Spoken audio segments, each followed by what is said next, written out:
nagtatanong sa atin tungkol dito, yung konsulta package. Ito, Ma'am Cathy, yung pang-iwas sa sira sa bato. Ayun, para hindi Oo. po kayo mga ilangan ng dialysis, magpakonsulta na. Bago tayo magpatuloy, huwag kalimutang mag-subscribe sa aking channel.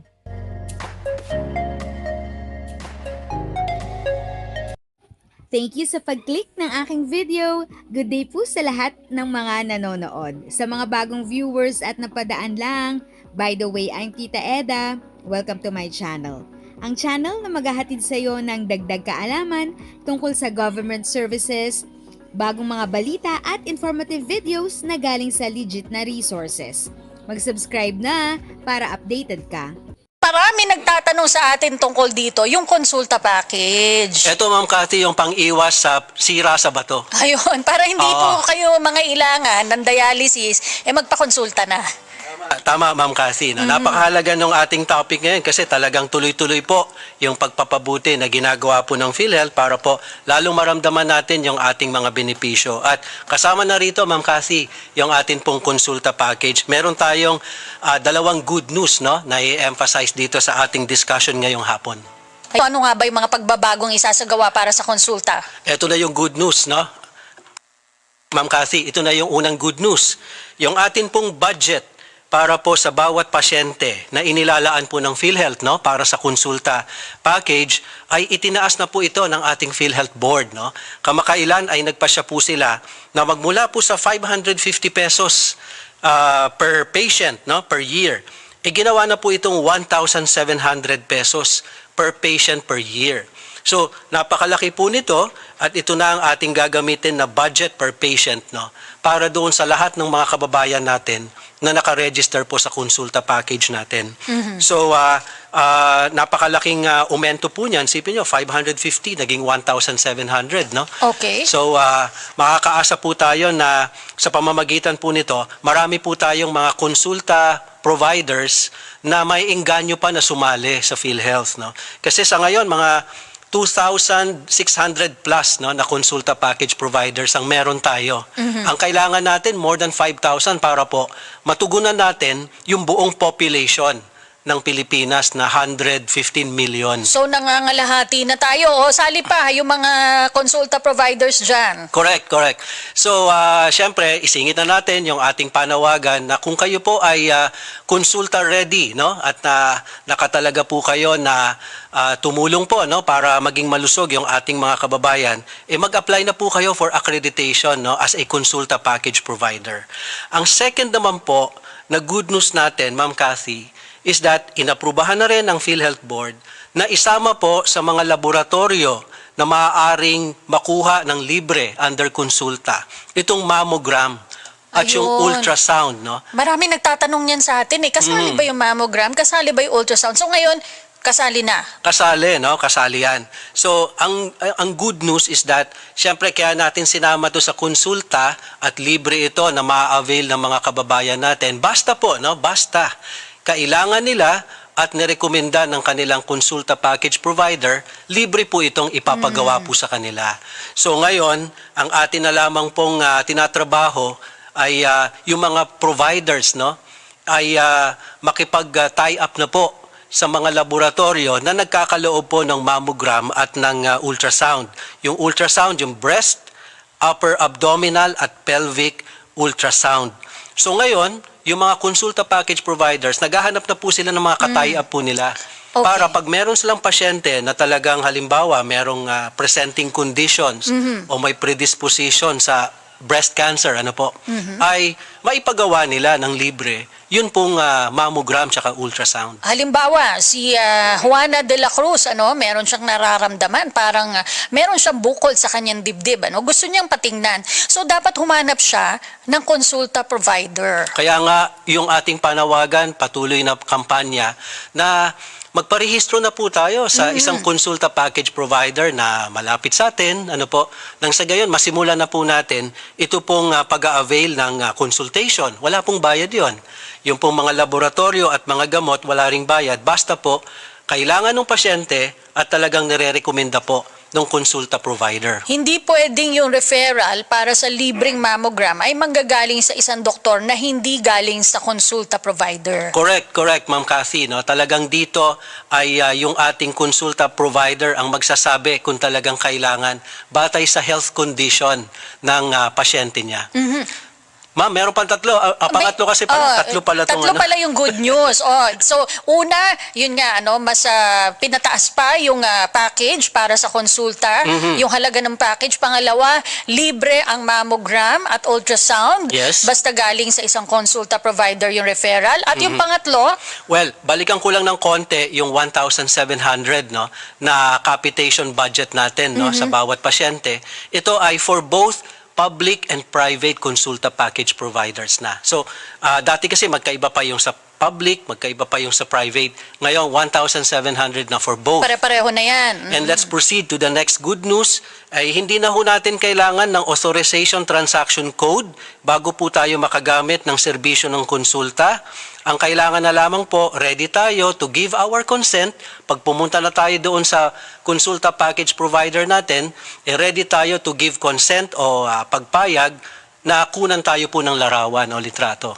Kasi part yun ng magiging procedure nila ng pagre-register sa atin. Pero kailangan pa rin po bang magpa-register bago pumunta?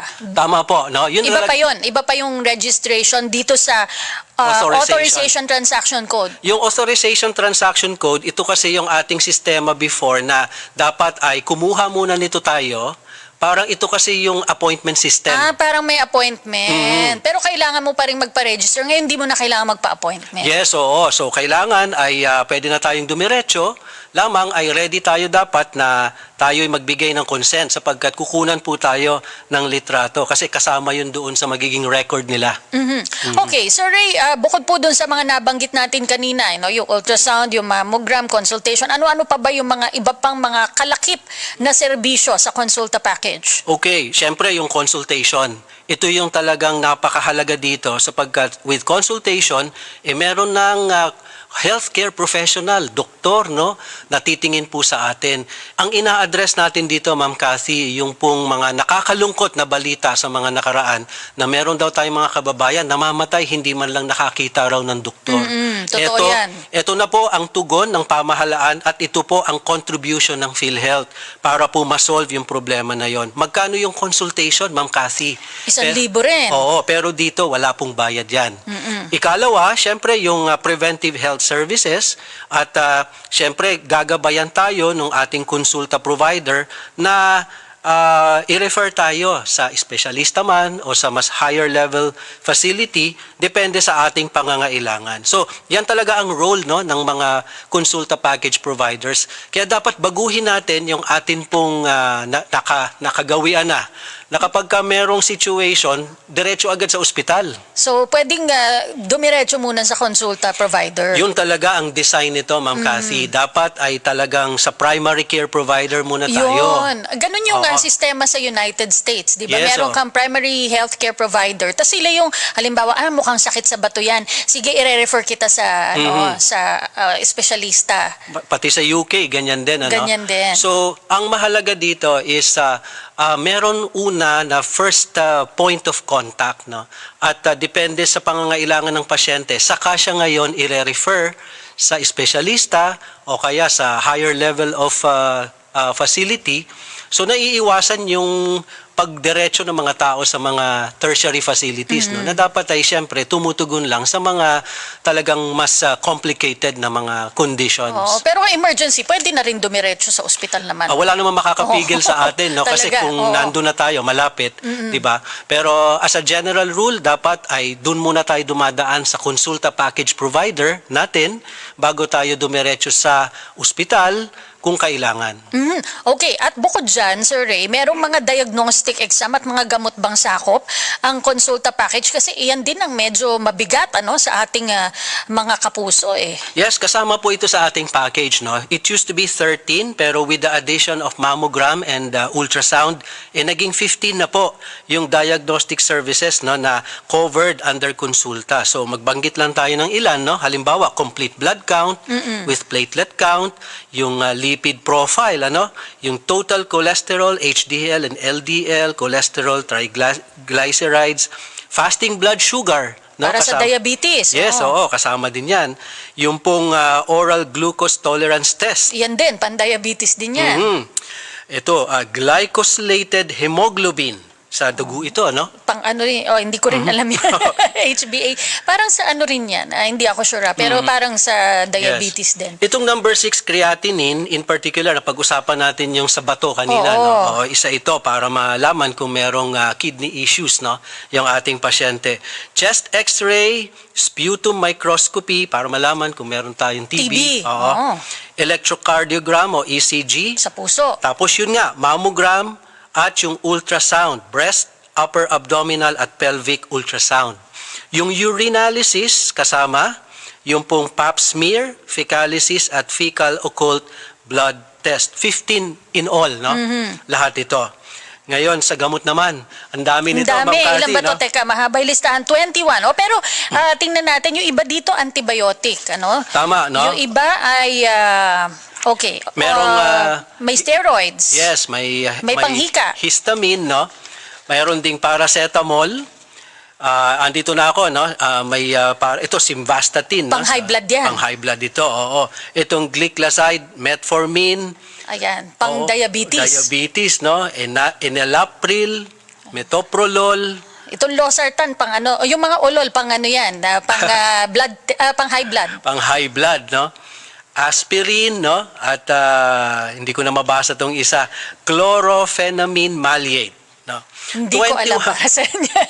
21 na mga gamot po ito na maaari pong ipagkaloob sa pasyente, libre po basta po sila ay may pangangailangan dito. So kung diabetic yung pasyente, bibigyan po sila ng mga gamot na ito.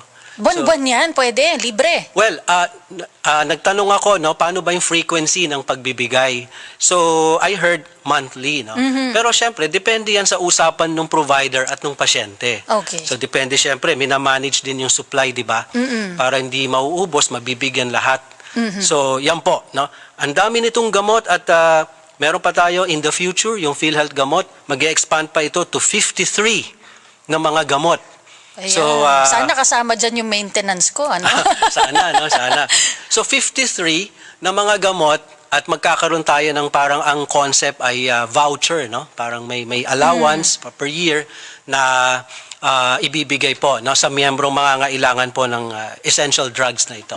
At ang tanong, sino-sino ba yung pwedeng makagamit nitong konsulta package, Sir Ray? Well, syempre, lahat po tayo. Kasi talagang ang mandate po sa atin ng Universal Healthcare Law ay dapat po talaga lahat tayo ay ma-assign sa isang primary care provider. So, yan po ang ating contribution, no, sa Universal Healthcare Law na dapat lahat tayo mai-assign. So, ang PhilHealth sa pamamagitan ng konsulta, tumutulong tayo para yung mga kababayan natin ay ma-assign sa isang primary care provider. So, lahat tayo dapat ay kasama dito, Ma'am Cathy. Sa ngayon ay, ang registered natin, mga 22 to 24 million, kulang pa yon, no? Kasi ang Ilan ba lahat ng membro ng PhilHealth? Well, ang miyembro ng PhilHealth essentially ay lahat tayo mga Pilipino. Pero yung registered? Ang registered siguro ay mga 108 million, no?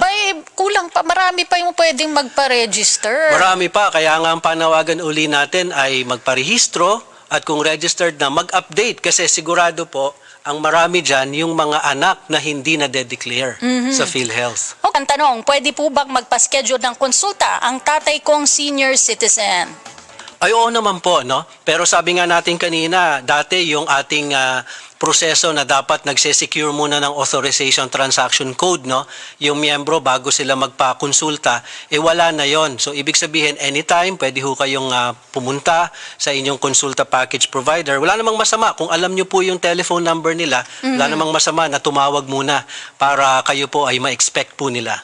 Okay, si 4968, pwede po pang gamitin ang 20% senior citizen discount bilang o sa co-payment kapag nagpa-check up sa konsulta. Sa private facility po kasi ako naka-register. Okay, linawin natin kasi sabi natin, di ba Sir Ray, yung konsulta ay unlimited, ano, yung consultation at libre. Pero ito, bakit may co-payment? Well, ganito yan, no? 1,700 ang budget natin per patient for both public and private consulta facilities. Pero pumayag tayo as a policy na yung mga private providers, no, ay maaari sila na sumingil ng co-payment sa pasyente ng up to 900 pesos lamang kada taon. Ibig sabihin, regardless kung gaano sila kadalas pumunta for consultation, kahit pa sila ay may ina-avail ng mga gamot o laboratory, ang pagka-private yung facility nila ay pwede, no? Ibig sabihin, allowed yon under the rule na sila ay sisingilin pero merong hangganan. Wag lalampas sa magkano ulit? 900 pesos kada taon. Kada taon ha, hindi po kada buwan, hindi po kada konsultasyon. Tama po, no? Now, I will have to find out kung yung 900 na yon ay subject pa sa 20%, no? Pero kasi senior citizen, Oo, tinatanong yung senior, niya. Opo. oo. Pero yan, assignment po namin yan, kung yung dun ba sa co-payment na up to 900 pesos ay subject to 20% senior citizens discount. Ito naman sa ating Facebook Live, tanong ni Nol, pwede po ba akong magpa-blood chem sa konsulta package? Meron tayo mga blood procedures dito, no? So basta po nandito sa 15 na mga laboratories natin ay pwede po, no? Basta lagi po nating tatandaan, una ay ina-avail po nito tayo as a consulta registered patient, no? At kailangan natin ito at nirekomenda talaga ng ating konsulta provider. So kapag yan, na-meet lahat yan, maa-avail nyo po kung ano man yung blood procedure na kabilang dito sa 15 nating procedures na covered. If sa tingin mo, natulungan ka ng video ko na ito, nakasave ka sa oras mo, you can click yung thanks button at any amount ay malaking help sa pag-grow ng channel ko. Yan lang po muna ang aking update. Sana ay nakatulong na dagdag kaalaman ang aking shinare today. Ang goal ng aking channel ay mag-create ng awareness. Kung ganitong mga topic ang gusto mo, panoorin mo ang mga videos ko na ito.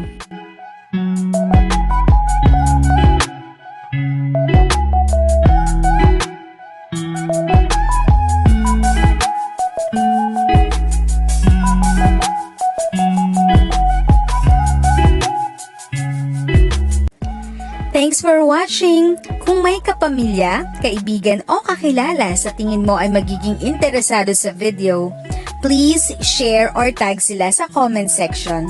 At syempre, if nagustuhan mo ang video, i-like mo na ito at subscribe ka na din. As always, feel free to write your questions, comments, and opinions respectfully. And continue to be a blessing and stay safe!